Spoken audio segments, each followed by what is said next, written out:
کبھی اپنی زندگی کا محاسبہ کیا ہے؟ وہ عمر تھے، جنتی ہونے کے بعد بھی ان کو فکر تھا کہیں ایسا نہ ہو کہ منافقوں والے لسٹ میں حضرت عمر رضی اللہ تعالیٰ عنہ کا نام آ جائے۔ حضرت عمر رضی اللہ تعالیٰ عنہ کی زندگی کو آپ پڑھیں گے، حیران رہ جائیں گے۔ پوری آدھی دنیا پہ حکومت کرنے والا بادشاہ، پوری آدھی دنیا پہ حکومت کرنے والے خلیفہ، حالت یہ تھی کہ جب رات ہو جایا کرتے تھے، رات کے اندھیروں میں مکہ کے گلیوں میں عمر فاروق ٹہلا کرتے تھے اور یہ کہا کرتے تھے کہ واللہ کہیں ایسا نہ ہو میری حکومت میں کسی کو تکلیف پہنچ جائے اور کل قیامت کے دن ربا پوچھ دے، عمر تیری حکومت تھی، عمر تیری خلافت تھی، حکومت تم مسلمانوں کے بادشاہ تھے اور تمہاری حکومت میں ایک مسلمان کو تکلیف پہنچ گیا، تم کہاں تھے؟ میرے بھائیو، یہ فکر ہوتا ہے، یہ ڈر ہوتا ہے کہ اللہ تبارک و تعالیٰ کے سامنے جائیں گے، اللہ تبارک و تعالیٰ کے سامنے حساب دینا ہوگا، اللہ تبارک و تعالیٰ ہماری زندگی کے بارے میں پوچھ دیں گے۔ میرے بھائیو، ایک بڑی پیاری سی حدیث ہے، اس حدیث کو ذرا سنیے اور آج کے حالات کا آپ جائزہ لیجئے۔ ابو داؤد کی روایت ہے، حضرت ثوبان رضی اللہ تعالیٰ عنہ اس حدیث کے راوی ہیں۔ اللہ کے نبی فرماتے ہیں کہ یوشک الامم ان تدع علیکم کما تدع الاقلۃ الی کسعتھا۔ اللہ کے نبی فرماتے ہیں کہ ایک زمانہ ایسا آنے والا ہے کہ دنیا کے سارے لوگ مسلمانوں پر ایسے ٹوٹ پڑیں گے جیسے بھوکا دسترخوان پر ٹوٹتا ہے۔ بھوک لگی ہو اور بہت سارے بھوکے لوگ ہو اور اس بیچ میں دسترخوان بچھا دیا جائے، وہ سارے بھوکے لوگ دسترخوان پر کیسے ٹوٹ پڑیں گے آپ اندازہ کیجئے۔ اللہ کے نبی فرماتے ایک زمانہ ایسا آنے والا ہے کہ دنیا کے سارے لوگ مسلمانوں پر ایسا ٹوٹ پڑیں گے جیسے ایک بھوکا دسترخوان پر ٹوٹ پڑتا ہے۔ صحابہ کرام نے پوچھا اللہ کے نبی وَمِن قِلَّةٍ نَحْنُ يَوْمَئِذٍ یا رسول اللہ، کیا اللہ کے نبی اس وقت ہماری تعداد کم ہوگی کیا؟ ہماری تعداد، ہم کم لوگ ہوں گے کیا کہ اتنا خطرناک ماحول بنے گا کہ سارے کے سارے لوگ مسلمانوں پر ٹوٹ پڑیں؟ اللہ کے نبی نے کہا نہیں، تعداد کم نہیں ہوگی، تم بہت بڑی تعداد میں ہوگے، لیکن تمہاری حیثیت ایسی ہوگی کہ غطاء السیل، جیسے سمندر کے اندر پانی کا بلبلہ اٹھتا ہے، پانی کا جیسے جھاگ اٹھتا ہے، آپ اس کو انگلی میں لیجئے وہ ختم ہو جاتا ہے، تمہاری حیثیت ایسی ہو جائے گی۔ دشمنوں کے دل میں تمہارا جو ڈر ہے اللہ تعالیٰ اس کو ختم کر دیں گے اور تمہارے دلوں میں وہن کی بیماری پیدا ہو جائے گی۔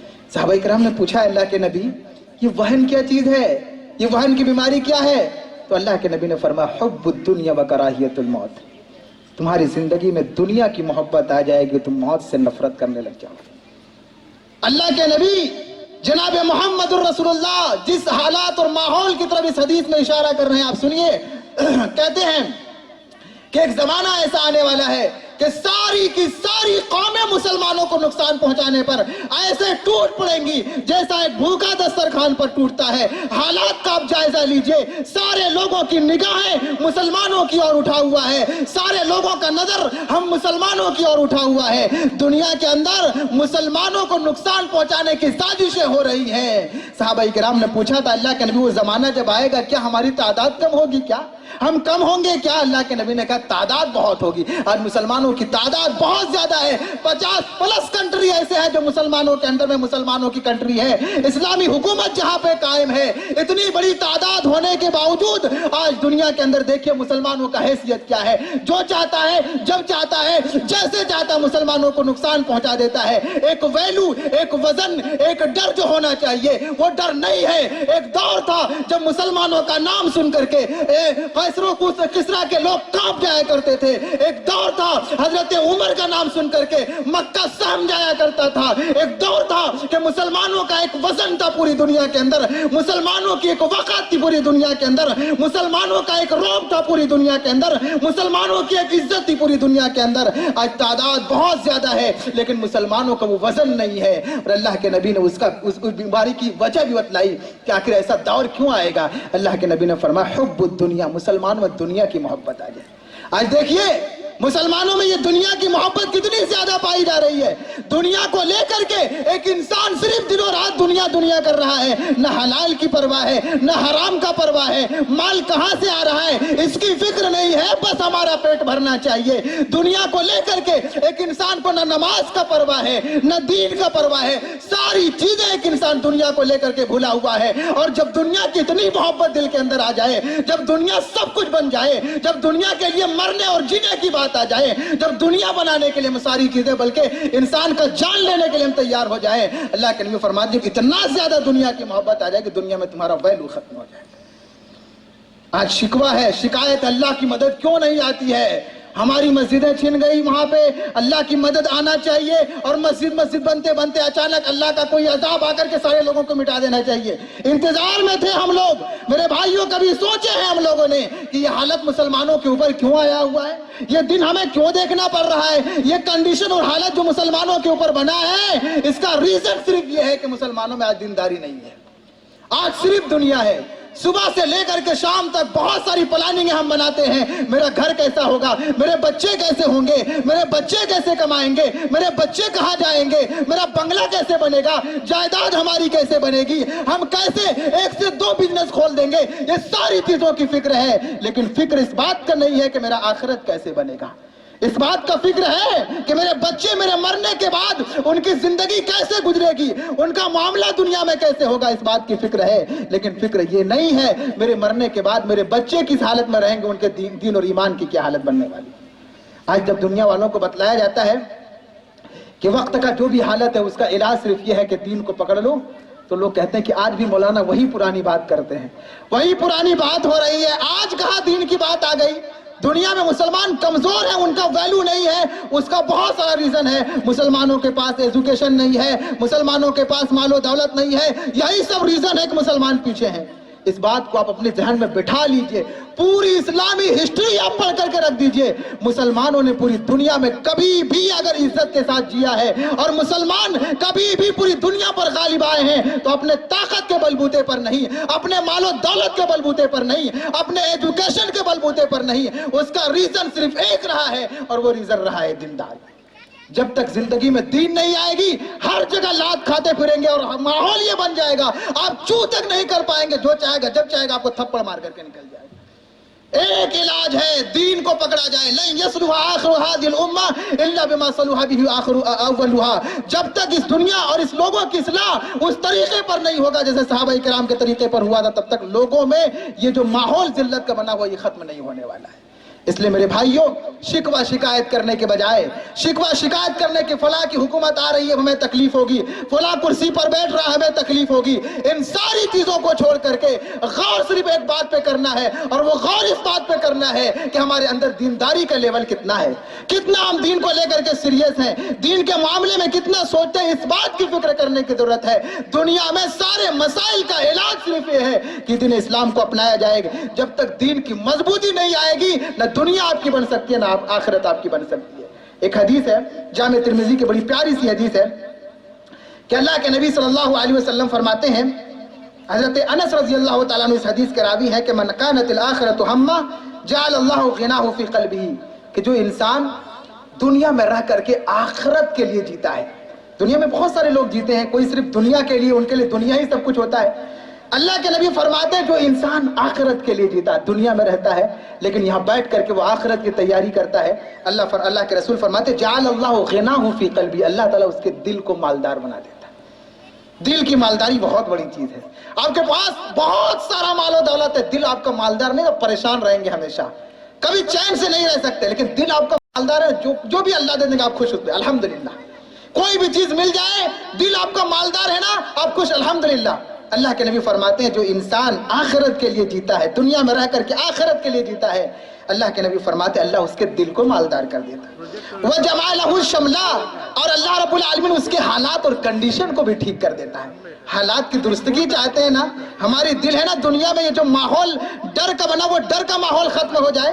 ہم چاہتے ہیں نا ہمارا دین دنیا کا سب سے مضبوط دین بن جائے، ہم چاہتے ہیں نا ہم ایک مسلمان ہونے کی حیثیت سے جب نکلیں تو ہمیں ہمیشہ امن محسوس ہو، ہمیں کسی طرح کا ڈر نہ ہو۔ اللہ کے نبی فرماتے ہیں آخرت کے لیے بنو، آخرت کے لیے جیو، اس کا فائدہ یہ کہ اللہ تبارک و تعالیٰ تمہارے حالت کو اچھا کر دے گا۔ اور کیا؟ وعدت الدنیا وہی راغمہ، اور دنیا بھی مل جائے گی، حالانکہ وہ دنیا کو چاہے گا نہیں، آخرت کے لیے جی رہا ہے، آخرت کے لیے وہ مرنا چاہتا، سب کچھ ان کا آخرت ہے، اللہ اس کے بعد بھی اس کو دنیا دیتا ہے، دنیا اس کے پاس آئے گی، حالانکہ وہ دنیا کو چاہتا نہیں ہے۔ اور جو انسان دنیا کے لیے جیتا ہے، دنیا اس کا ٹارگٹ ہوتا ہے، جعل فقرہ بین عینیہ، اللہ تعالیٰ محتاجگی کی اس کو آنکھوں کے نیچے اللہ تعالیٰ ڈال دیتا ہے۔ جتنا بھی کما لیں گے، جو بھی کر لیں گے، آپ کی محتاجی ختم ہونے والی نہیں ہے۔ اور کیا ہوگا؟ وَفَرَّقَ عَلَيْهِ شَمْلَ، اور اس کے حالت کو اور خراب کر دیتا ہے، انسان زندگی بھر پریشان رہے گا۔ وَلَمْ يَأْتِهِ مِنَ الدُّنْيَا إِلَّا مَا قُدِّرَ لَهُ، دنیا اتنا ہی ملنے والا جتنا تقدیر میں اللہ نے لکھا ہے۔ ایسا نہیں کہ دنیا دن بھر کریں گے تو بہت دنیا اللہ دے دیں گے، اتنا ہی ملنے والا جتنا اللہ نے آپ کے تقدیر میں لکھا تھا۔ اس کا مطلب یہ میرے بھائیو، دنیا میں رہیے لیکن دنیا کو اپنا مقصد مت بنائیے۔ دنیا میں رہ کر کے ہمیشہ آپ کے ذہن و دماغ کے اندر یہ بات ہونی چاہیے کہ ہمیں یہ دنیا چھوڑ کر کے جانا ہے، یہ ہماری حقیقی زندگی نہیں ہے۔ کبھی بیٹھ کر کے تنہائی میں بیٹھ کر کے اپنے نفس کا محاسبہ کیجئے گا کہ میرے اندر دینداری کتنا پایا جاتا ہے، کتنا ہم دین پر عمل کرنے والے ہیں۔ کبھی بیٹھ کر کے سوچئے گا یہ دنیا جب ختم ہو جائے گی اس کے بعد میری کیا حالت ہونے والی ہے، وہ کون سا عمل میرے پاس ہے جس کے بنا پر میں یہ کہہ لے جاؤں اور یہ میں اس بات کا دعویٰ کر دوں کہ اللہ رب العالمین کے یہاں میں کامیاب ہو جاؤں گا۔ جانتے ہیں انسان کی زندگی میں سب سے ٹف کنڈیشن جب آتا ہے وہ اس وقت ہوتا ہے جب انسان کو موت آ رہی ہوتی ہے۔ جب انسان دنیا چھوڑ رکھ کے جا رہا تو بہت مشکل ٹائم ہوتا ہے، آنکھوں سے موت کے فرشتے نظر آ رہے ہوتے ہیں، اچھے اچھے لوگوں کو دیکھا گیا ہے کہ ان کے پسینے چھوٹ گئے ہیں، یہ کنڈیشن بن جاتا دنیا سے چھوڑتے ہوئے۔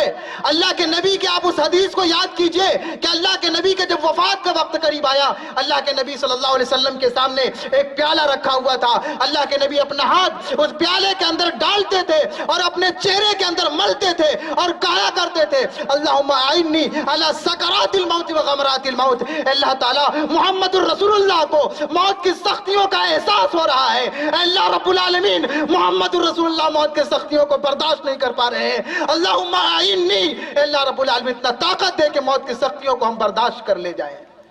میرے بھائیو کون ہیں؟ امام الانبیاء ہیں، نبیوں کے سردار ہیں۔ اللہ کے نبی کو موت کی سختیوں کا احساس ہو رہا ہے، ہماری اور آپ کی کیا حالت ہونے والی کبھی آپ نے سوچا ہے؟ عثمان غنی رضی اللہ تعالیٰ جب قبر کے پاس کھڑے ہویا کرتے تھے بڑی زار و قطار روتے تھے، اور اتنا روتے تھے کہ حضرت عثمان کا داڑھی بھیگ جایا کرتا تھا، اتنا زیادہ رویا کرتے تھے قبر کو یاد کر کے۔ کون عثمان غنی؟ ایک بار نہیں کئی بار اللہ کے نبی نے کہا تھا عثمان فی الجنہ، عثمان جنت کے اندر جائیں گے، عثمان جنتی ہیں۔ کہا تھا ایک مقام پر کہ عثمان آج کے بعد سے کچھ بھی عمل نہیں کرو گے، نقصان نہیں ہونے والا ہے۔ لیکن اس کے بعد بھی فکر اتنا اور طلب اتنا زیادہ کہ اتنا رو رہے ہیں کہ آنکھوں سے آنسو نکل کر کے ان کی داڑھی کو بھگا دے رہی ہے، اتنا فکر ہے کہ پتہ نہیں عثمان غنی رضی اللہ تعالیٰ عنہ کے ساتھ کیا معاملہ ہونے والا ہے۔ کبھی سوچا ہے ہم نے؟ کبھی آپ تنہائی کا عالم ہو اور قبرستان جا کر کے 2 منٹ کے لیے اپنے گاڑی کا لائٹ آپ بجھا دیجئے گا اور وہاں کے سناٹے کو کبھی فیل کیجئے گا، احساس ہوگا وہاں ہم کیسے رہیں گے۔ دنیا کے اندر اپنے روم، اپنے کمرے کو بہترین بنانے کے لیے اچھا لائٹنگ، اچھا اے سی، اچھا پنکھا، سب کچھ ہم لوگ لگایا کرتے ہیں، اس کے بعد بھی 2 منٹ کے لیے آپ کے کمرے کا لائٹ چلا جائے واللہ ایک انسان گھبرا جاتا ہے۔ کبھی بیٹھ کر کے یہ سوچئے گا جب مر جائیں گے، قبر میں چلے جائیں گے، زمین کا چھوٹا سا ٹکڑا ہم کو ملنے والا ہے جہاں نہ کوئی لائٹ ہوگا، نہ کوئی پنکھا ہوگا، نہ کوئی اے سی ہوگا، نہ کوئی مدد کرنے والا ہوگا۔ دنیا میں ہم پھنستے ہیں، میرے دوست آ جاتے ہیں مدد کرنے کے لیے، ساتھی آ جاتے ہیں مدد کرنے کے لیے، سب مدد کرنے کے لیے آ جاتے ہیں۔ وہ دور ایسا وقت ہوگا کوئی آپ کے پاس نہیں ہوگا، سارے لوگ تنہا آپ کو چھوڑ کر کے چلے جائیں گے۔ اس سناٹے کو کبھی جا کر کے فیل کیجئے گا اور سوچئے گا وہ عمل ہمارے پاس کون ہے جس کے بنا پر ہم یہ کہہ سکیں کہ قبر کے عذاب سے ہم لوگ بچ جائیں گے۔ ایسی سزا اللہ کے نبی فرماتے ہیں کہ لوہے کے ہتھوڑوں سے پٹائی ہوگی اور وہ ہتھوڑا اگر ایک مرتبہ پہاڑ پہ مار دیا جائے پورا پہاڑ چور چور ہو جائے گا۔ ہمارے باڈی میں، ہمارے جسم میں اس تکلیف کو برداشت کرنے کی طاقت ہے کیا؟ اگر ہے تو ذرا سوچئے کہ وہ اتنا خطرناک معاملہ ہوگا، ہم لوگ اس کو کیسے برداشت کر پائیں گے؟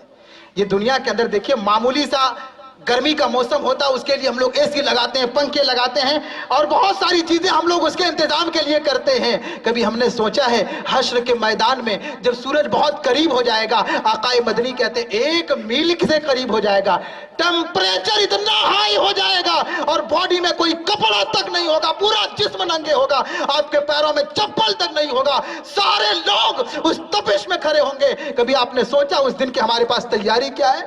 کیا ہم لوگوں کو لگتا ہے کہ وہ قیامت کا جو ہولناک منظر ہوگا اس میں ہم کامیاب ہو جائیں گے؟ آدم کو حکم ہوگا کہ آدم جاؤ اور اپنی ذریت میں سے ہر 1000 میں سے ایک کو آپ جنتی کے لیے چن کر کے لے آؤ۔ ہمیں لگتا ہے وہ 1000 میں سے ایک اکلوتا ہے جس کا ہمارا دل اتنا مضبوط ہے کہ ہم جنت میں چلے جائیں گے؟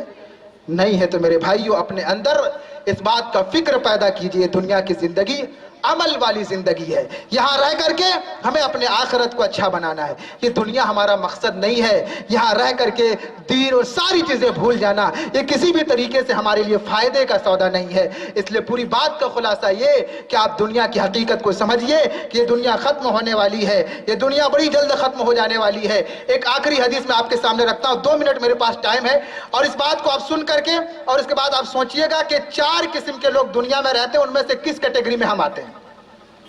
ترمذی کی روایت ہے، حضرت کبشہ انماری رضی اللہ تعالیٰ عنہ فرماتے ہیں کہ میں تمہیں ایک حدیث بتاتا ہوں، اس کو یاد کر لو، اور فرماتے ہیں کہ دنیا میں 4 قسم کے لوگ رہتے ہیں۔ دنیا، یہ جو دنیا پورا بنا ہوا ہے، یہ دنیا 4 قسم کے لوگوں کے لیے ہے۔ سنیے گا، غور سے سنیے اس حدیث کو، شاید آپ نے حدیث نہ سنی اور اس کو اپنی زندگی میں ڈالیے گا۔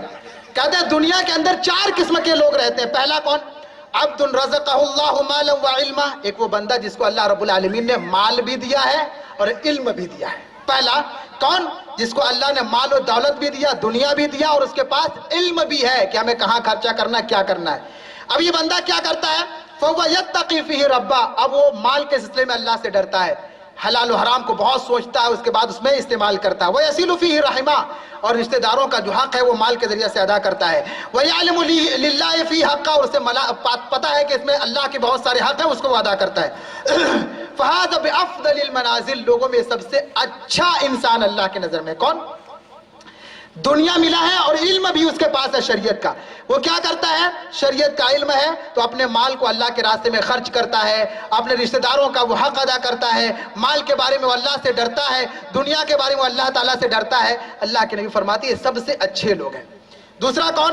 وَعَبْدٌ رَزَقَهُ اللَّهُ عِلْمًا وَلَمْ يَرْزُقْهُ مَالًا، دوسرا وہ آدمی جس کو اللہ نے علم تو دیا ہے لیکن بیچارے کے پاس دولت نہیں ہے۔ علم ہے، پتہ ہے شریعت کس کو کہتے ہیں، لیکن اس انسان کو معلوم نہیں ہے، اس کے پاس مال و دولت نہیں ہے کہ وہ اللہ کے راستے میں خرچ کرے۔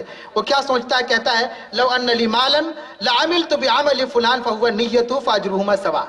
اب یہ سوچتا ہے کہ بھائی میرے پاس مال نہیں ہے، لیکن وہ پہلے آدمی جیسا مال میرے پاس آ جائے گا نا تو وہ جیسے اللہ کے راستے میں خرچ کرتا ہے، دیتا ہے اور رشتہ داروں کا حق ادا کرتا ہے، میرے پاس بھی دولت آئے گی، میں بھی ویسا کروں گا۔ اللہ کے نبی فرماتے فاجرهما سواء، یہ سارے لوگوں کا، دونوں لوگوں کا برابر بدلہ ہو جاتا ہے۔ یہ دونوں اچھے لوگ ہیں جن کے پاس مال اور علم دونوں وہ بھی، اور جن کے پاس صرف علم ہے لیکن نیت یہ ہے کہ دولت آئے گی تو میں اللہ کے راستے میں خرچ کروں گا، یہ دونوں اچھے لوگ ہیں۔ تیسرا، اللہ کے نبی فرماتے ایک ایسا انسان جس کو اللہ رب العالمین نے مال تو دے دیا لیکن علم نہیں ہے۔ بھائی مال مل جائے، دنیا مل جائے، اور اگر دین نہیں ہے تو بڑی خطرناک بن جاتا ہے۔ مال اور دولت اگر مل جائے، علم نہیں ہے تو یہ بڑی خطرناک بن جاتا ہے۔ ایک جاہل کو جب دولت ملتی ہے نا تو ہوا میں اڑنے لگتا اپنے دولت کو لے کر، اپنے دنیا کو لے کر کے۔ اللہ کے نبی فرماتے ایک بندہ جس کو اللہ رب العالمین نے مال تو دے دیا لیکن شریعت ان کے پاس نہیں ہے، وہ اپنے مال کو لے کر کے جیسے تیسے جہاں تہاں وہ خرچ کرتا ہے، جیسے تیسے اپنے مال کو اڑاتا ہے، نہ وہ اللہ سے ڈرتا ہے نہ رشتہ داروں کا حق ادا کرتا ہے، اسے پتہ ہی نہیں کہ مال میں اللہ کا حق کیسے ادا کیا جاتا ہے۔ اللہ کے نبی فرماتے دنیا کا سب سے گیا گزرا انسان وہی ہے۔ مال ہے، شریعت نہیں ہے، نہیں پتا کہ کہاں خرچ کرنا ہے، دنیا کا سب سے برا انسان وہی۔ اور چوتھا انسان وہ جس کے پاس نہ مال ہے نہ علم ہے، لیکن وہ سوچ کیا رہا ہے کہ میرے پاس بھی دولت آئے گی نا، میرے پاس بھی مال آ جائے گا، تو وہ انسان دیکھو کتنا مستی کر رہا ہے دنیا کے زندگی میں، ابھی وہ ایسا مستی کروں گا، اپنا اچھا اچھا گھر بنا لوں گا، اپنی زندگی کو بہت ہائی لیول پہ لے آؤں گا، ایسا سوچتے اللہ کے نبی فرماتے یہ آخر کے 2 لوگ دنیا کے سب سے بدترین قسم کے لوگ ہیں۔ یہ 4 قسم کے لوگ دنیا میں رہتے ہیں، جا کر کے سوچئے گا ان 4 کیٹیگری میں میرا نمبر کس میں آتا ہے۔ اگر اوپر کے دونوں میں سے کامیاب ہیں، نیچے کے لوگوں میں آ رہا ہے تو ان کا مطلب یہ ہے کہ معاملہ ہمارا خراب ہونے والا ہے، اس لیے ہمیں اصلاح کی ضرورت ہے۔ یہ باتیں تھی، چند باتیں تھی، میں نے ٹوٹی پھوٹی انداز میں آپ کے سامنے رکھا۔ اللہ رب العالمین سے دعا ہے کہ اللہ تبارک و تعالی ہم تمام لوگوں کو ان باتوں کو سننے، سمجھنے اور سمجھنے کے مطابق عمل کرنے کی توفیق دے، آمین تقبل یا رب العالمین۔ جزاک اللہ خیرا وحسن الجزا۔ یہ شیخ آصف جامی حفظ اللہ تھے جنہوں نے آپ کے سامنے دنیا کی حقیقت کو قرآن و احادیث کی روشنی میں مختلف انداز سے سمجھانے کی کوشش کی۔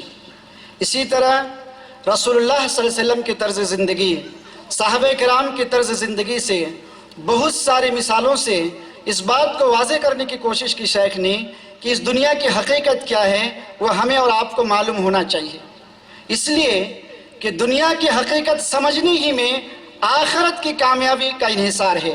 انسان جتنا جلدی دنیا کی حقیقت کو سمجھ جائے گا اتنی تیزی میں وہ آخرت کی طرف اپنے آپ کو بڑھانے کی کوشش کرے گا۔ تو شیخ نے مختلف طریقوں سے دنیا کی حقیقت کو سمجھانے کی کوشش کی، اور سمجھنے والی بات یہ بھی ہے کہ اللہ رب العالمین نے انسانوں کی ہدایت کے لیے آسمانی کتب کا نزول اور پھر بے شمار انبیاء کرام کو بھیجا، اور صرف اتنا ہی نہیں کہ انبیاء کرام کو بھیجنے کے بعد اس سلسلے کو بند کر دیا، بلکہ اس کے بعد علماء کرام کو وارثین قرار دیا گیا، اور ساتھ ہی ساتھ یہ دنیا کی زندگی کو حقیقت کو ہمارے اور آپ کے سامنے واضح کرنے کے لیے اللہ رب العالمین نے مختلف طریقے سے ہمیں اور آپ کو سمجھانے کی کوشش کی ہے۔ ضرورت اس بات کی ہے کہ ہمارا ایمان کا معیار ہی اس بات پر ہے کہ اس دنیا کی حقیقت کچھ بھی نہیں ہے۔ اللہ کے نبی صلی اللہ علیہ وسلم کا وہ دور یاد کیجیے آپ، جب رسول اللہ صلی اللہ علیہ وسلم کو شروعاتی دور میں نبی بنایا گیا، آپ نے جب کفار مکہ کے سامنے دعوت و تبلیغ کا کام شروع کیا، اس وقت کفار مکہ کا جو سوچ تھا اس کو آپ اپنے سامنے لائیے۔ کفار مکہ کا سوچ یہی تھا کہ جو کچھ ہے یہ دنیا کی زندگی ہے، انسان کے مرنے کے بعد پھر اور کچھ نہیں ہے۔ اللہ رب العالمین نے جب اس حقیقت کو، اس دنیا کی حقیقت کو ان کے سامنے رکھا، اللہ کے نبی صلی اللہ علیہ وسلم نے قرآن مجید کی آیتوں کو ان کے سامنے تلاوت کی، تو انہوں نے کہا ذالک رجع بعید، یہ تو بہت دور کی بات ہو گئی۔ ہم تو یہ سوچ رہے تھے کہ جو کچھ ہے، جو کچھ ملا ہے یہ دنیا کی زندگی ہی ہے، اور اس کے بعد پھر کوئی حساب و کتاب نہیں۔ لیکن شریعت نے ہمیں یہ عقیدہ دیا کہ جب تم دنیا میں آ چکے ہو، ایک انسان کو جب زندگی مل چکی ہے تو یہ زندگی کبھی ختم ہونے والی نہیں ہے۔ عمر بن عبدالعزیز رحمہ اللہ نے انسان کی زندگی کو اسی طرح سے تعبیر کیا شریعت کی روشنی میں کہ انسان کو جو زندگی مل گئی ہے یہ زندگی کبھی ختم ہونے والی نہیں ہے۔ کفار مکہ کا سوچ یہ تھا کہ ایک دن آئے گا یہ زندگی ختم ہو جائے گی اور پھر اس کے بعد کوئی حساب و کتاب نہیں ہے۔ لیکن شریعت نے ہمیں یہ عقیدہ دیا کہ انسان جب ایک مرتبہ دنیا میں آ جاتا ہے، یا ایک انسان کو جب زندگی ایک مرتبہ مل گئی ہے تو پھر یہ زندگی کبھی ختم ہونے والی نہیں ہے۔ ہاں، اس زندگی کے مختلف مراحل ہو سکتے ہیں۔ ایک انسان آج اس دنیا میں ہے، پھر کل ہو سکتا ہے اس کو عالم برزخ میں جانا پڑے، اور اس کے بعد پھر ایک وقت قیامت کا آئے گا۔ لیکن انسان کو ہمیشہ زندہ رہنا ہے، اس کی زندگی کبھی ختم ہونے والی نہیں ہے۔ مراحل چینج ہو سکتے ہیں، یہ دنیا کی زندگی ہے، پھر آخرت میں عالم برزخ ہے، اور اس کے بعد پھر حشر کا میدان ہے، اور اس کے بعد پھر دو ہی ٹھکانہ ہے، ایک جنت ہے اور ایک جہنم ہے۔ محترم سامعین، بہت ہی ادب و احترام کے ساتھ کہ ویسے بھی سامعین کی تعداد کم ہے، اللہ رب العالمین سے دعا ہے کہ رب العالمین جنہوں نے بھی جس حیثیت سے اس پروگرام میں شرکت کی ہے، اللہ رب العالمین ان کو قبول فرمائے، ہماری ہر نقل و حرکت کو حسنات میں لکھ دے۔ ضرور گزارش یہ ہے کہ اس پروگرام کے نظم و نسق کو آگے بڑھاتے ہوئے مل جل کر بیٹھنے کی کوشش کریں۔ ویسے بھی لوگوں کی تعداد کم ہے، اور اس طرح سے بیٹھے رہنے سے سامعین خطیب کے لیے بہت ہی مشکل ہوتا ہے، اس لیے آگے آئیں، بڑا مہربانی آگے آئیں۔ اللہ رب العالمین آپ کی اس تکلیف کو آپ کے نامہ اعمال میں حسنات کے طور